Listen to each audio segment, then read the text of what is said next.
Hablemos ahora de JSON. ¿Qué es JSON?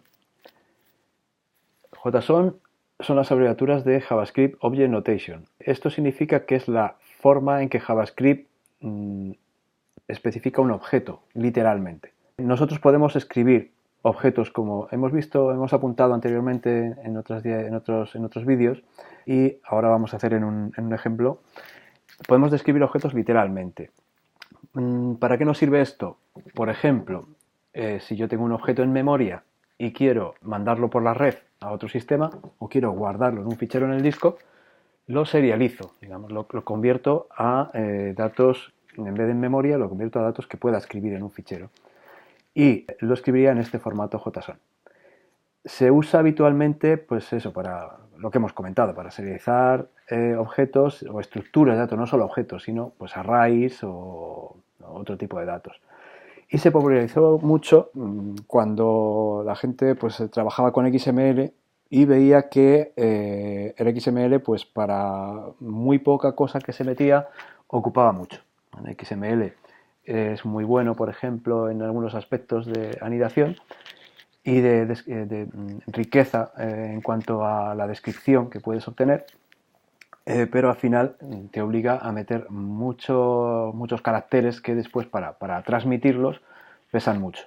Y JSON, al ser más liviano, necesitar menos, es en el sentido un poquillo menos potente, pero es mucho más liviano en el código que se produce y se puede transmitir con menos peso. Veamos unos ejemplos trabajando con JSON.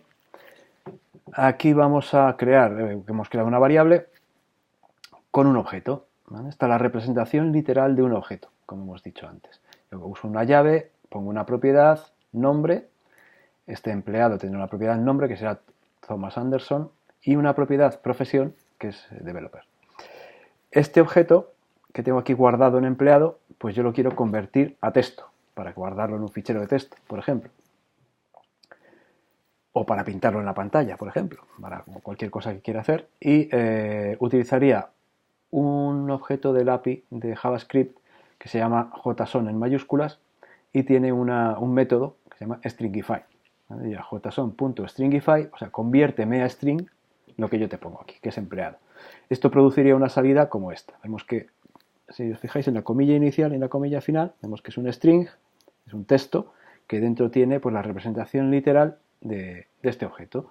Y aquí cabe destacar que yo cuando defino el objeto no necesito poner comillas en las propiedades, pero cuando lo convierto a JSON sí que hay que poner estas comillas, porque si el programa que vaya a deserializar este string a objeto no encuentra estas comillas, va a producir un error de parseo, ¿vale? No va a interpretarlo como un JSON válido y va a fallar, va a decir esto no es un JSON, porque tengo que tener estas comillas puestas en las propiedades. Y fijaros que en profesión ha ocurrido lo mismo, se ha puesto entre comillas.